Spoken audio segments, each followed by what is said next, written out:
The execution of Louis XVI marks ultimate victory for the revolutionaries. A pivotal moment when a young nation, the French Republic, is literally born in blood. By the end of 1792, the radical Jacobins, believing the young revolution is in danger of being sabotaged by traitors, are steering the revolution with more and more violent means. But the Girondins, representing the people of the French countryside, want to slow the ascending violence for fear it will lead to civil war. Their most vocal opponent, Jean-Paul Marat, strikes back at the Girondins with furious tirades in his newspaper, naming those he believes are plotting against the revolution. Marat, who once called for the execution of 200, now demands 200,000 heads fall. When you look at Marat's journalism, it's got one basic principle, which is be more extreme than anybody else and call for people to be killed. If you look at Marat's journalism all the time, he's saying, if only we chopped off a few heads, then things will be all right. And when things aren't all right, if only chop off a few more heads, things will be all right. Suddenly, people in Paris begin to massacre people. And Marat is the first to claim credit for that. But the radical movement hasn't taken hold everywhere. People outside of Paris are furious at the spiraling brutality of the Jacobins and call for an end to the bloodletting. And the message reaches the lovely Charlotte Corday, an unassuming yet determined young woman from the provinces. Charlotte Corday is an average person in the city of Caen. She's appalled by the killing that's going on there, and she, perhaps rightly, considers Marat one of the chief authors of that. He's been instrumental on the radical side of the revolution. His Amis du Peuple is still calling for heads.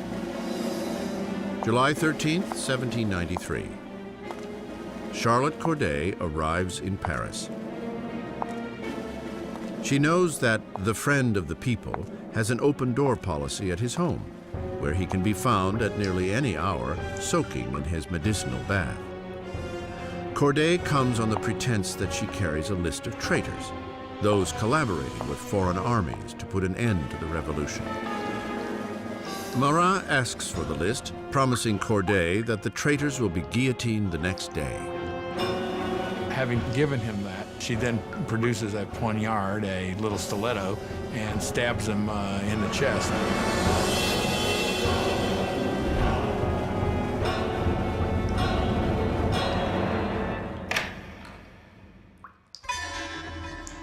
The so-called friend of the people dies instantly. The angry voice of his newspaper silenced.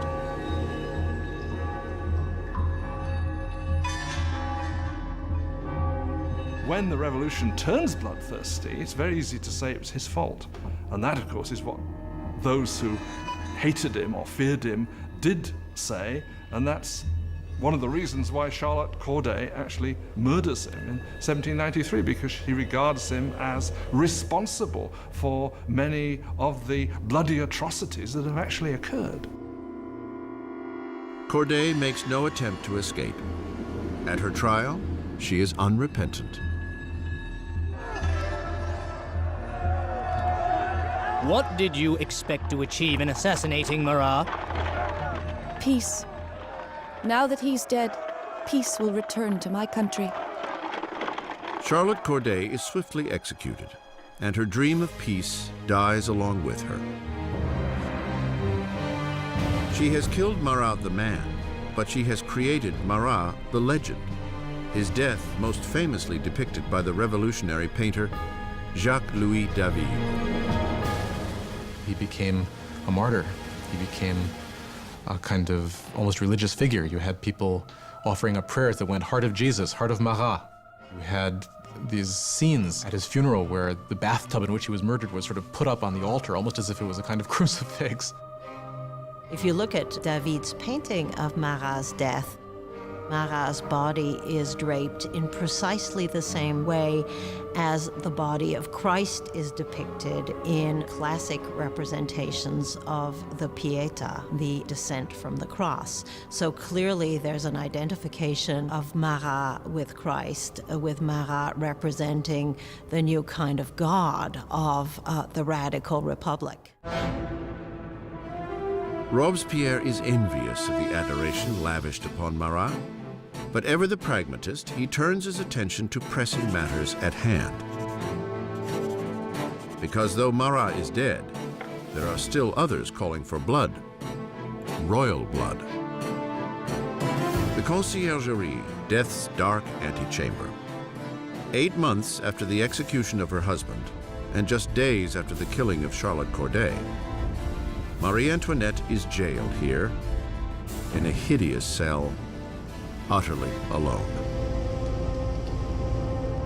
One of the worst things that happens to Marie after the execution of Louis is her children are ripped away from her. Her children were the most important thing to her, and she knew that her son was going to be subjected to terrible abuse to make him forget that he was ever royal by these revolutionaries. And it turns out she was right. It only took a couple years after her son died of terrible neglect and abuse. The once vain Marie Antoinette is 38 years old, but the revolution has aged her beyond her years. Marie Antoinette had been a very pretty woman, elegant, until the revolution. From 1788-89, she got thinner. Her hair went white.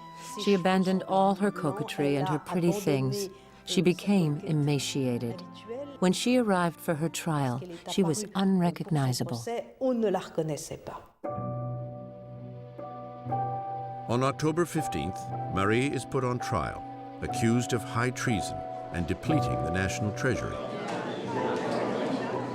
The little evidence offered is salacious and vengeful rumor. A final charge is added to the list. She is accused of incest with her son. At this, Marie stands to defend herself. I appeal to the conscience and feelings of every mother present to declare if there be one amongst you who does not shudder at the idea of such horrors. And at that moment, there was a change in the mood, because all the women felt they were implicated, and they realized they had gone too far with these accusations. In a moment of public sympathy, Marie hopes she will be deported to Austria. But her hopes are dashed when the sentence is handed down. She is to meet the same fate as her husband. Marie Antoinette was, in a sense, doomed from the start. She was the symbol of this Austrian alliance that had proved disastrous for France. She was, along with her husband, a laughingstock because of the apparent sexual failure of their marriage. And she was a symbol of court culture at a time when people were coming to see the court culture itself as something completely corrupt and terrible for the country.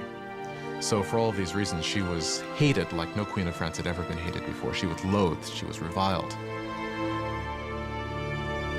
From her cell, Marie writes a final letter bidding farewell to her children and family, promising to be brave. Her long gray hair is cut in preparation for the blade.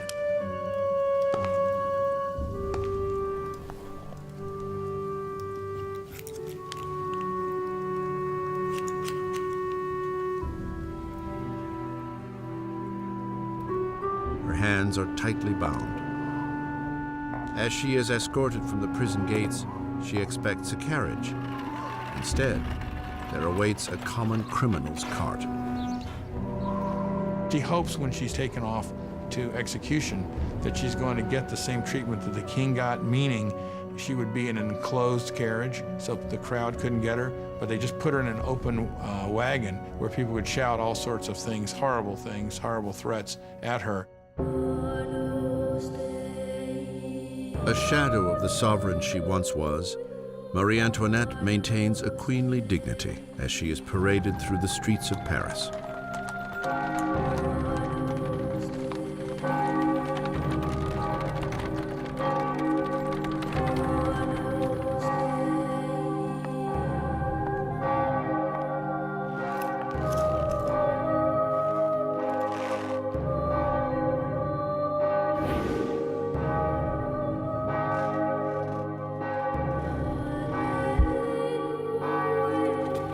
name and the charges against her are read out.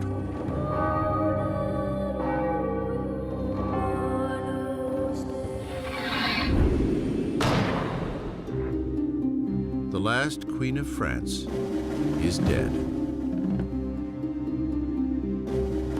Several days later, following countless more executions, a member of the National Convention notes the pointless waste of life as one after another of his colleagues are lost to the guillotine. The revolution is like Saturn, devouring its own children, he says. Danton sniffs. Revolutions, my friend, cannot be made with rose water. The bloodshed has only just begun.